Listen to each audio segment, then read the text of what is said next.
Hello, everybody. Welcome to video lecture number 7.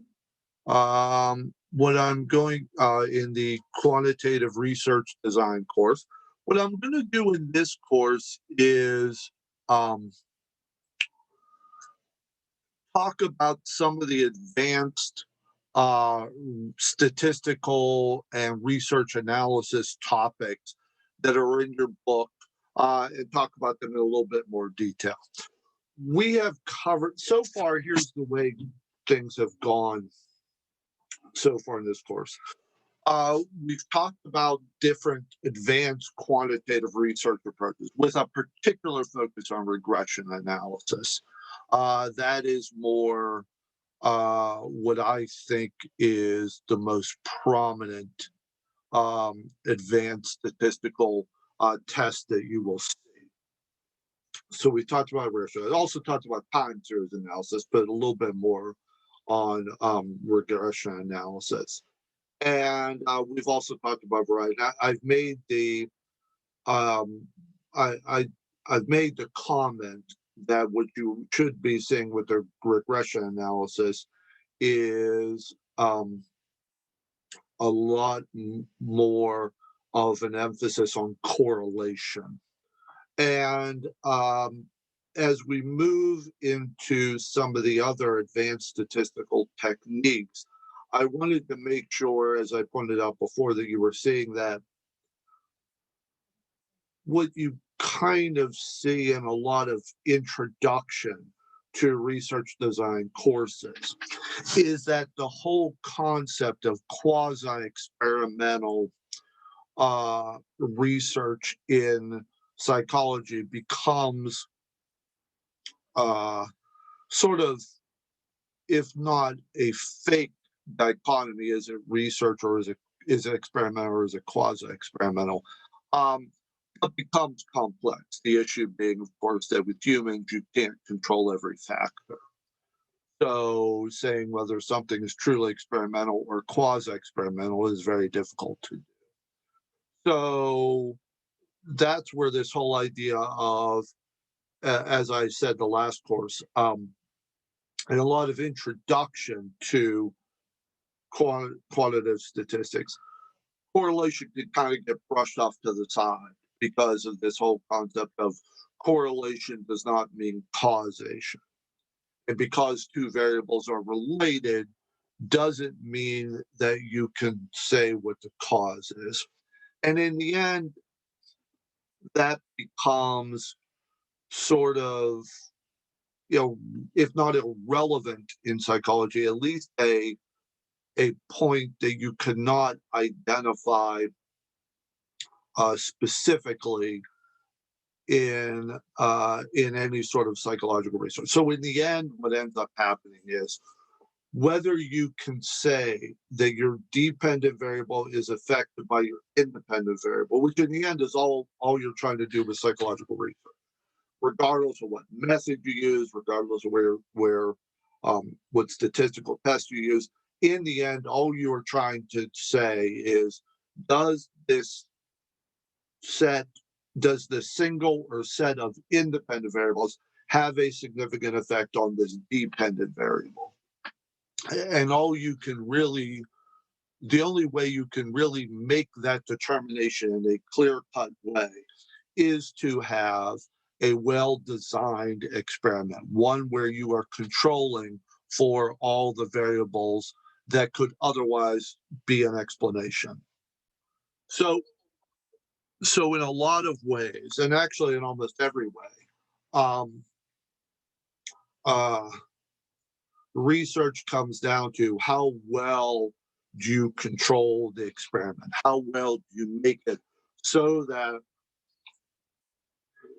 the other variables that could explain the outcome you have are controlled for? And as you go on with your article reviews, that's a question I want you to focus even more on, because what I hope you take from this course is just how important that issue is. How important is it controlled that that you can say your dependent variable is impacted by your independent variable and there aren't other explanations for it. Um, and what I'd like you to make sure that you are giving considerable thought to is when you read an article, one thing I would like you to keep coming back to would be the question of, is there another explanation for this outcome? Because, and a lot of times,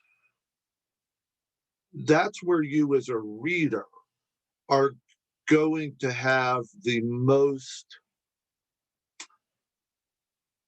if not input, most room for having any sort of impact on what a study does. So what I mean here is, we don't have. I mean, it's not like research is necessarily a two-way street. It's not like I say something and then you give me some feedback and I try, like we do in this class.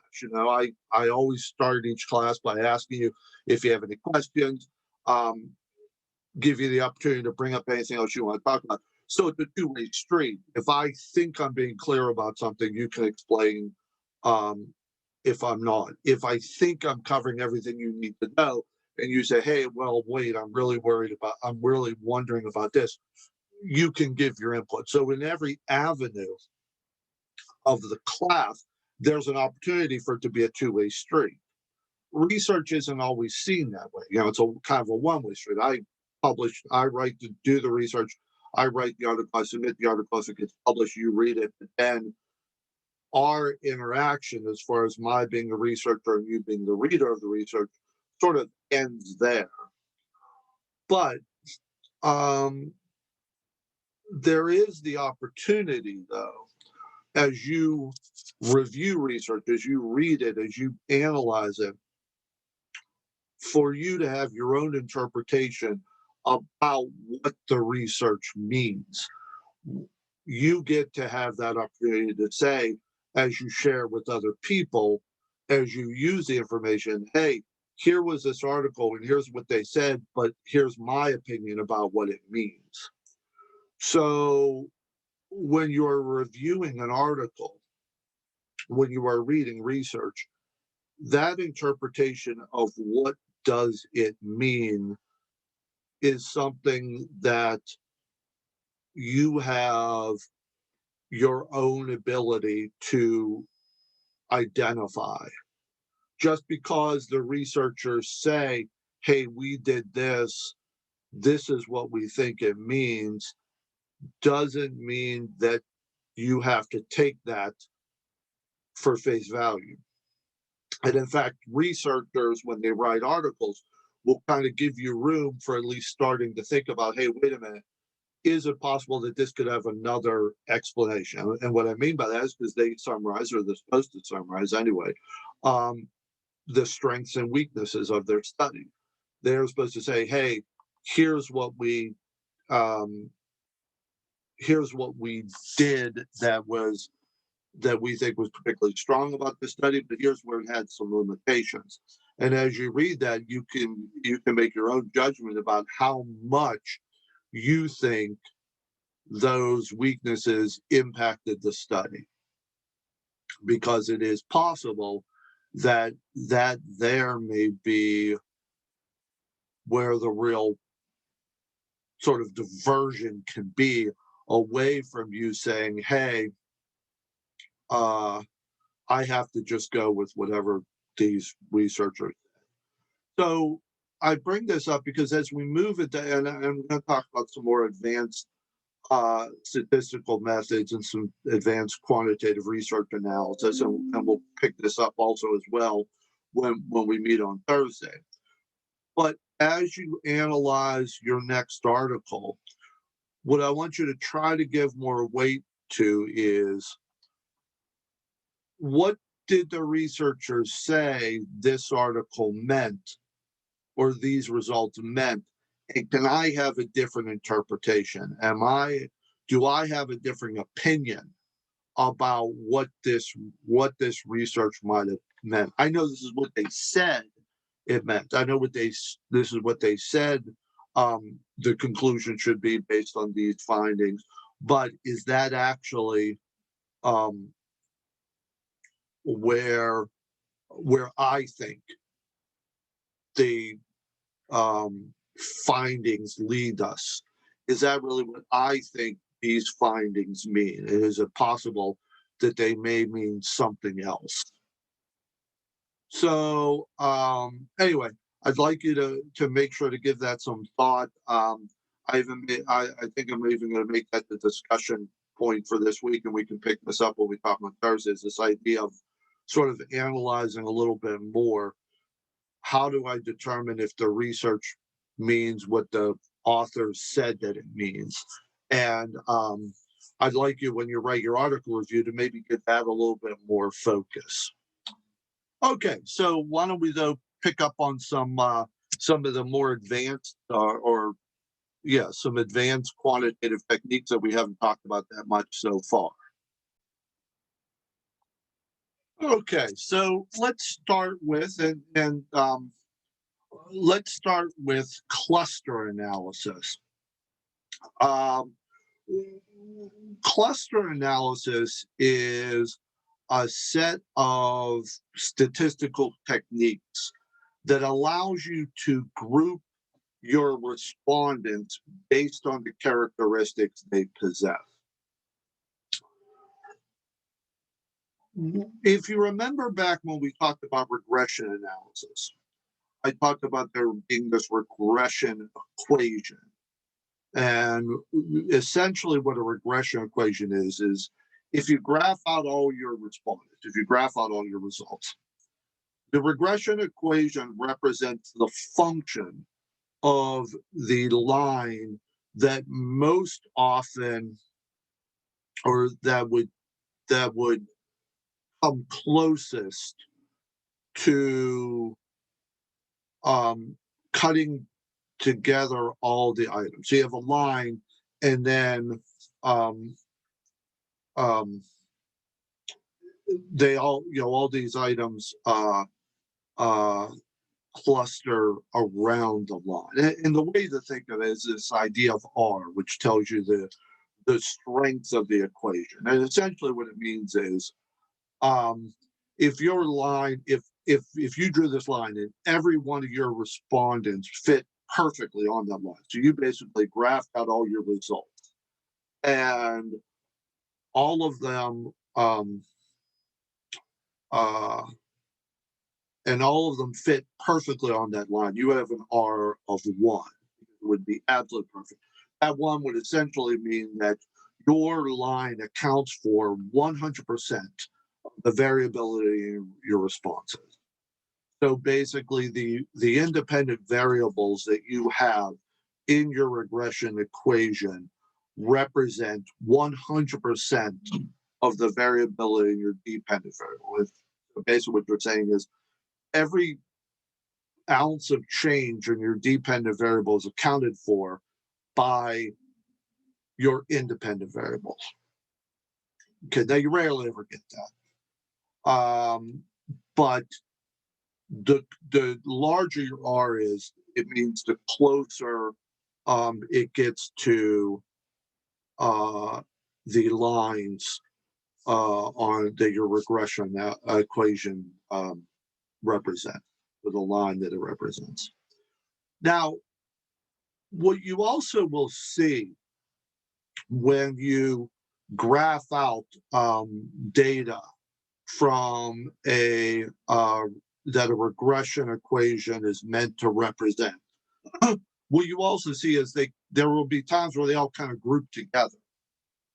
So there'll be this line, and then you'll have all your results graphed out, and it looks like some of them group together here and some of them group together here, and cluster analysis is the statistical process by which you determine how they cluster together. It's very similar to factor analysis, like we talked about before. Um, um, it is just that um, it is slightly different. And factor analysis, as we said, is used. Factor analysis is used more for developing test items. Cluster analysis is um, a way of drawing conclusions about the data. In many ways, factor analysis is sort of a offshoot or a variation or a subset of cluster analysis.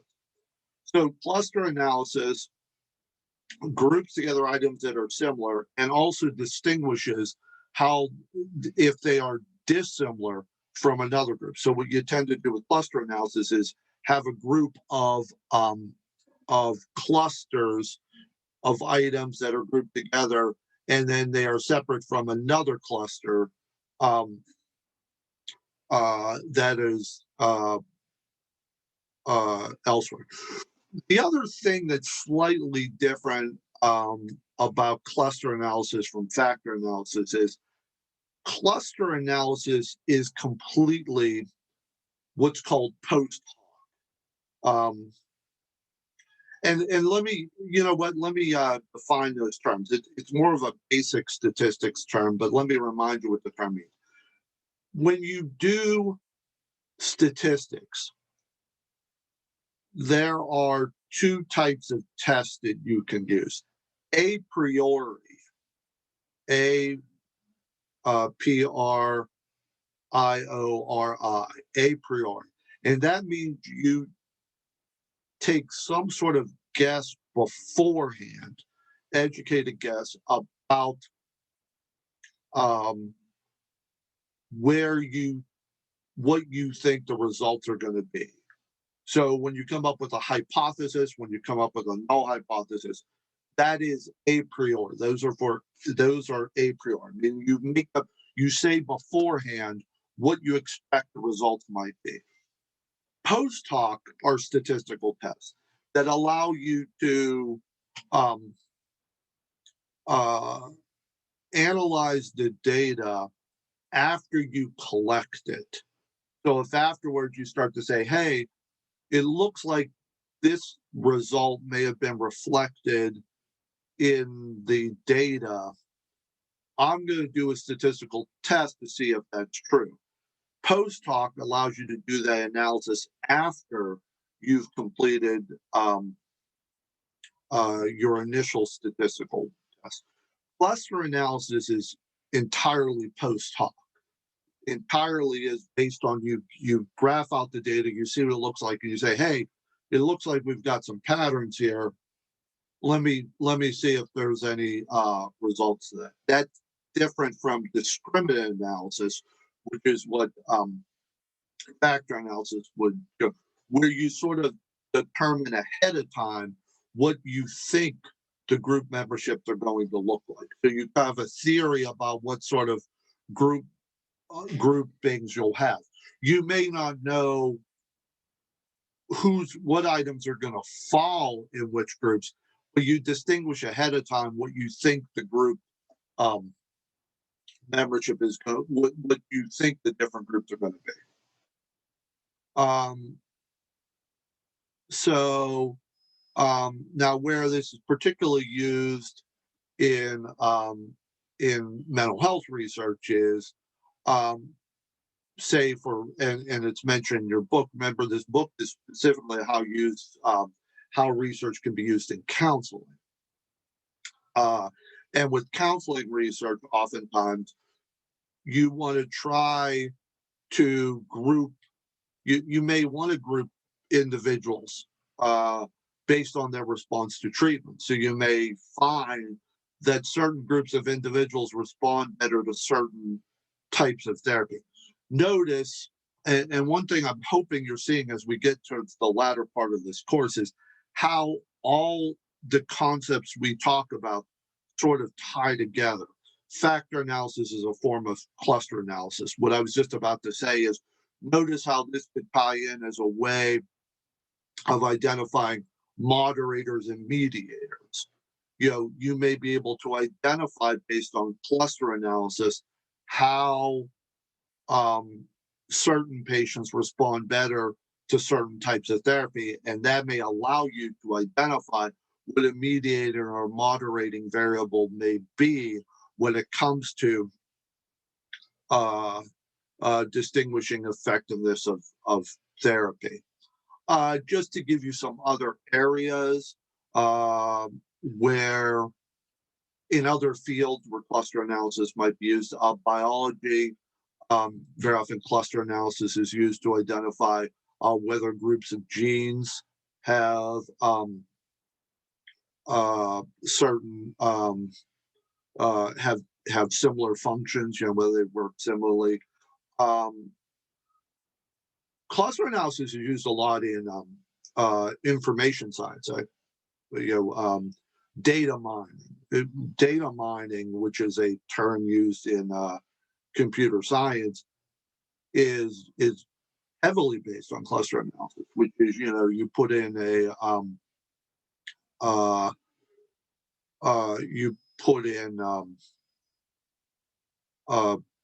search, or you search for certain data on the web and you get like 1 billion sites. Well, what you want to do is try to figure out which one of those have in common. An example I have here, cluster analysis is used. Not only is it used in data mining, but it's also used in how search engines are developed. Someone put in the word movie. You don't know if they want like movie times, movie reviews, trailers. And so cluster analysis is also used to sort of then lead the user into which one are you looking for. You'll notice sometimes if you run a search down at the bottom, it'll give you other options, and those options are often based on cluster analysis. Which one of these did you mean?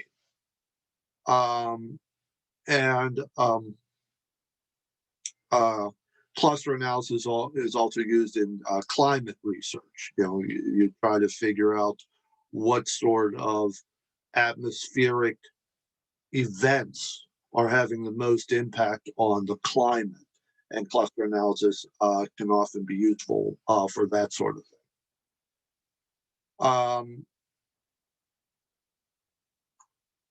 When in general, what cluster analysis is used for is a couple different things. Data reduction is one. So when you're using the second purpose I'm about to talk about, which is hypothesis generation, is the one we see most often in psychology research.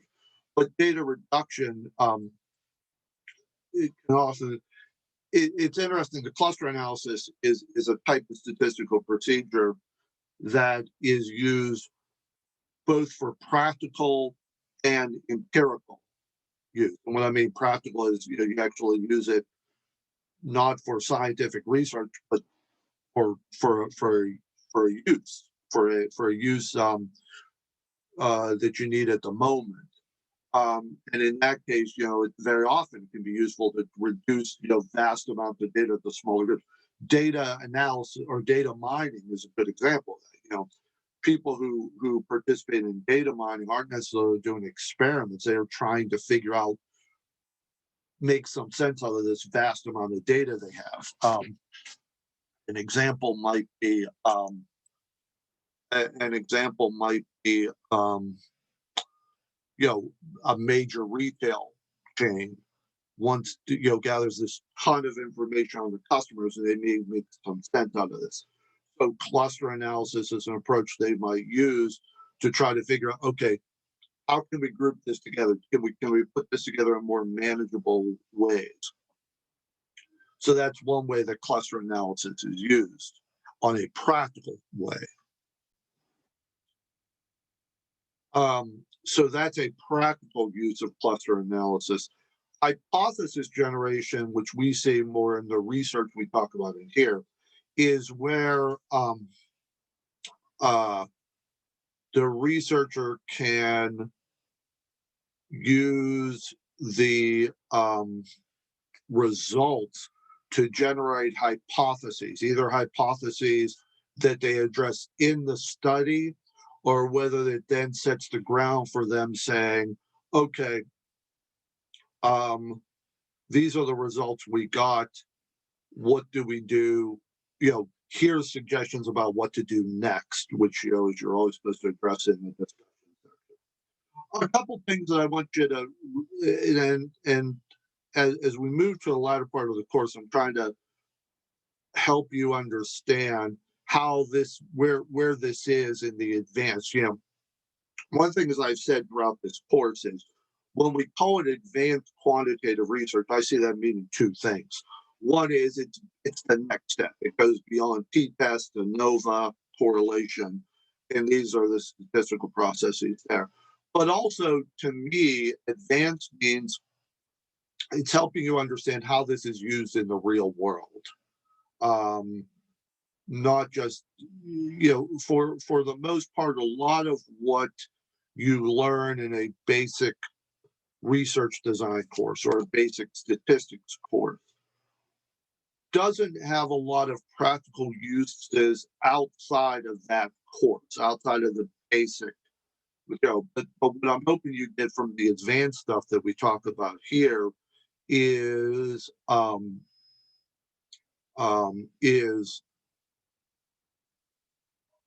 the is where this is used in the real world, and with cluster analysis, what I just talked about. Here's what I mean about that. We are getting into statistical approaches here that can be so powerful as far as data analysis that they actually are used for research, but also used in their own realm. A good example is the other day I saw all these major search engines, and there's a number of companies out there have certificate programs that you can get for business.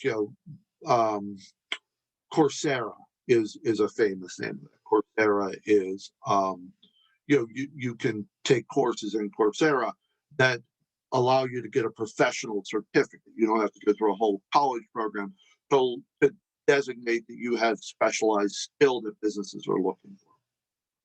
And one thing I thought was interesting is the other day I noticed that Google, which has started their own certificate, one of the certificates they have is a regression analysis. And what was interesting about it is it's not regression analysis. It's the same approach. It's the same statistics, but it's not regression analysis like we talked about here, which is used for scientific research. It's regression analysis that is used for business. And it's interesting to see sort of the flip side on what is stressed when that's talked about in business realm, in the business realm.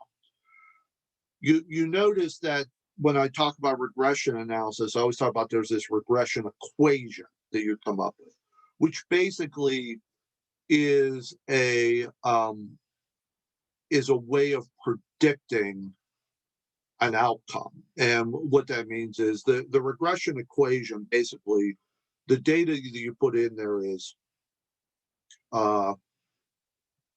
if you've got two independent variables and one dependent variable, on the equation side, to the right of the equal sign, you have this equation. And basically what you do is, one section is for your first independent variable, and the next is for your second. It's beta, the B.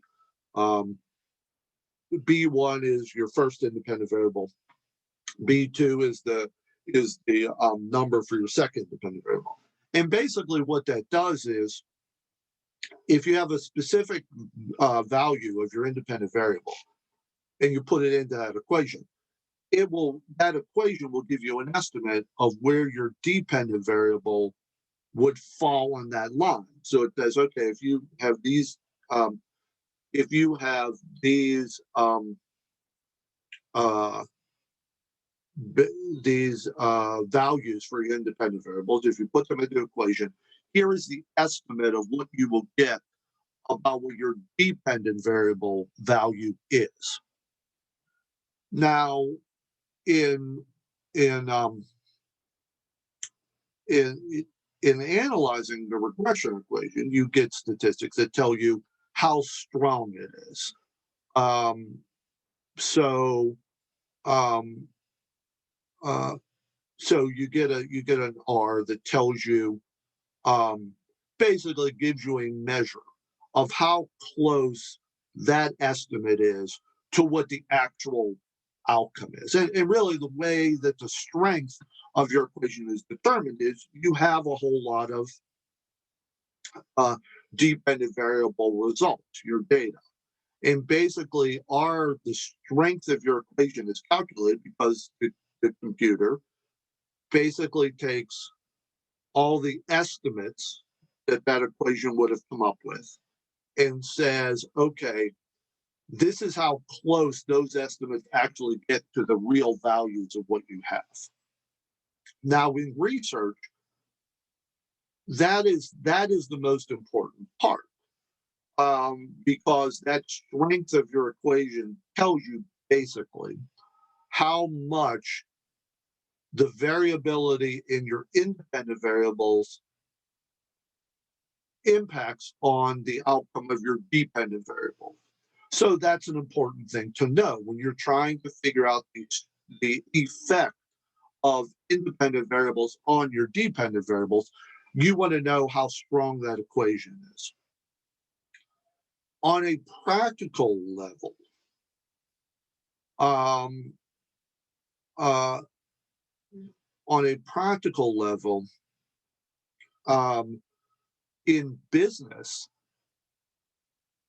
a lot of times with regression analysis, they the people doing the data analysis for businesses will want to know how strong that equation is because they will actually want to use the equation.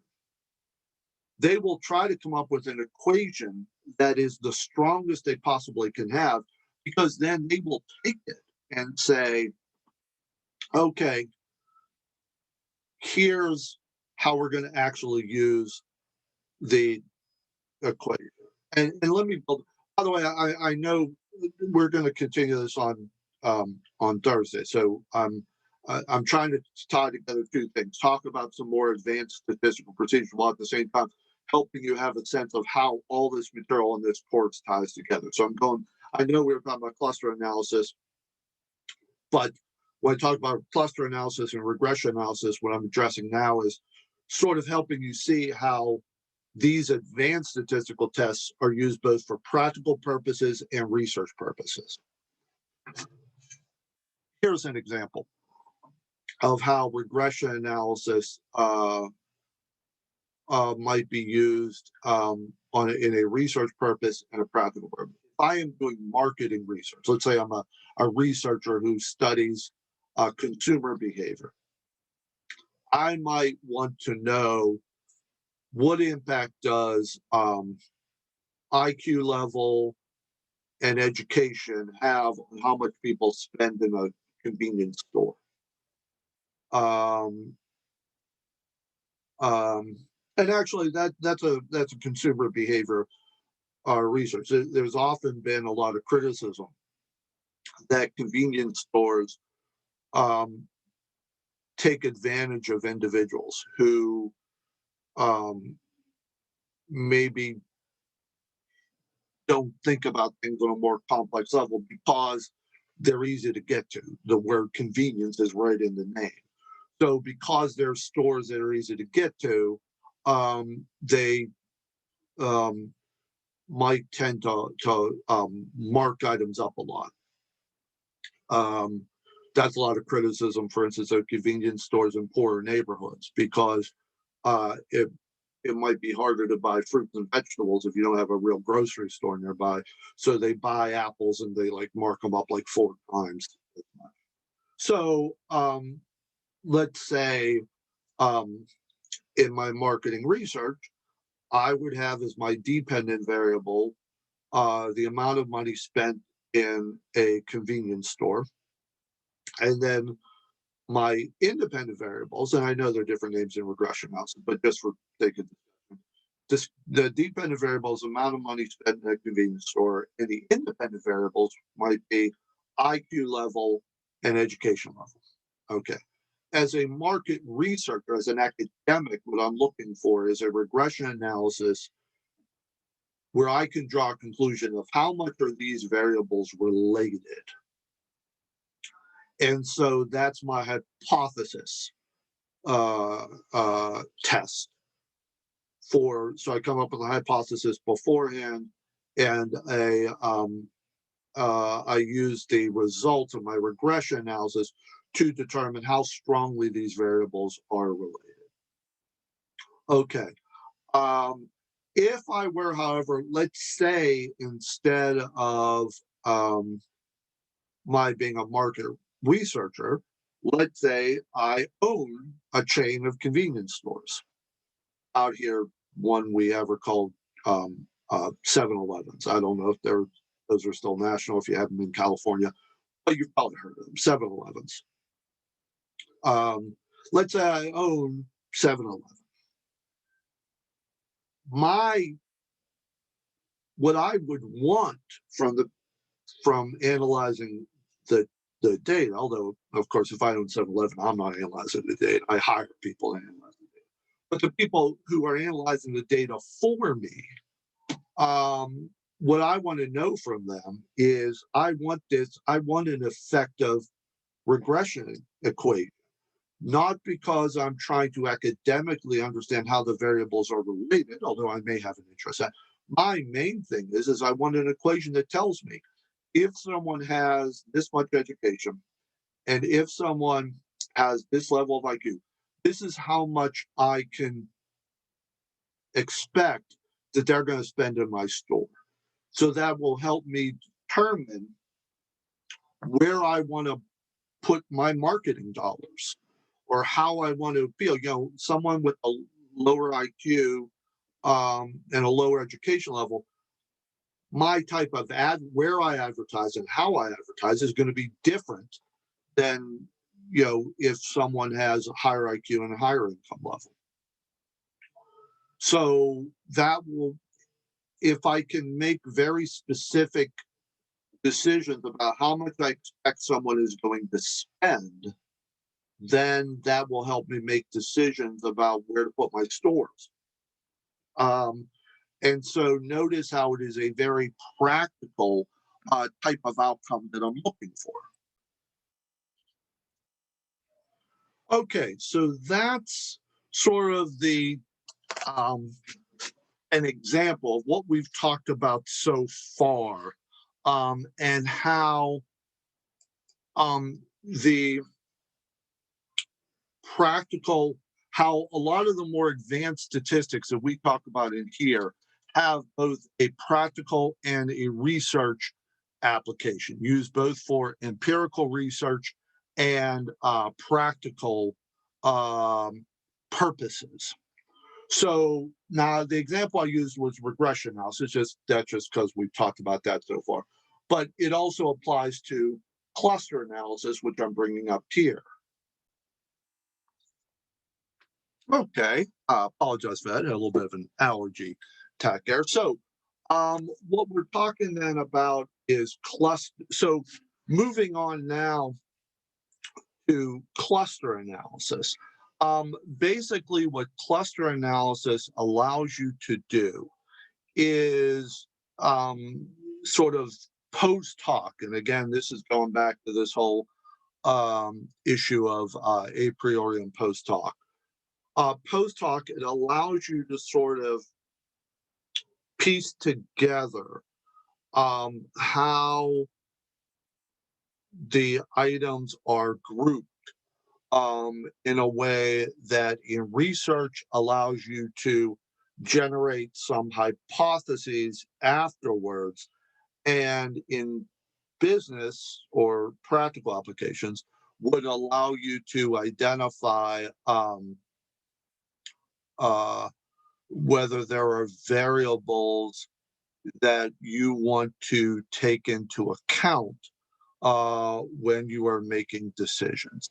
Now, exactly how all cluster analysis works um, is kind of beyond. I mean, we won't talk too much about the statistics here, but um, basically what it involves is a specialized form of ANOVA that allows you to make post hoc decisions regarding whether um, the different variables that you've measured have an effect. So now the reason why this is important is remember that ANOVA primarily is supposed to be used to test hypotheses that you make before um, you analyze the data. So you're generally supposed to make hypotheses um, beforehand.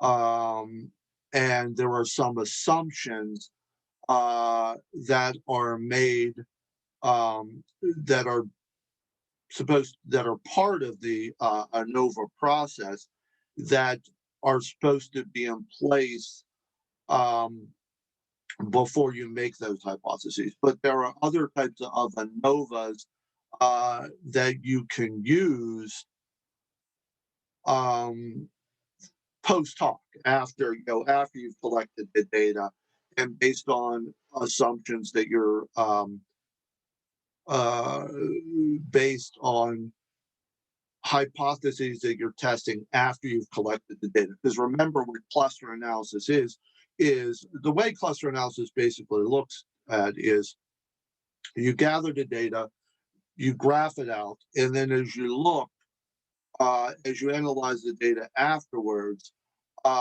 you may start to see patterns that come up.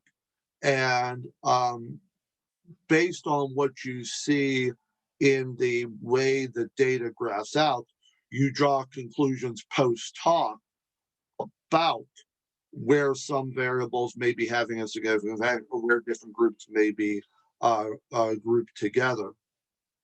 And you use these specialized forms of ANOVA that are part of cluster analysis to determine where that effect might be. And again, this is something that you would do in SPSS. So you don't need to. I mean, there's a procedure for following with SPSS for cluster analysis. So as far as the specific statistics, I mean, it's the same as an ANOVA. You have an F value that tells you whether there are significant differences between the groups on the variables that you look at. The only difference here is the variable and the hypotheses that you generate about whether the variables are having a significant effect are post hoc. They occur after you collect the data, as opposed to being a priori, meaning you generate them before you collect the data. Okay, I'm getting a little bit towards the end here. So let me just wrap things up by saying that we're talking about cluster analysis now. When we meet for the next class, when we meet for the live class on Thursday, I will move into what is called pattern analysis, which is which is similar to, but not exactly the same as cluster analysis. And what we will do in the class is talk about how the different, what I'm hoping you see is this sort of focus on it is not always the case that the data you're analyzing or the variables you're looking at will be ones that you generate after or before you collect the data. Sometimes you will base it on decisions you make after you collect the data. All right. Why don't I will see you all on Thursday and we will pick this up then. Take care.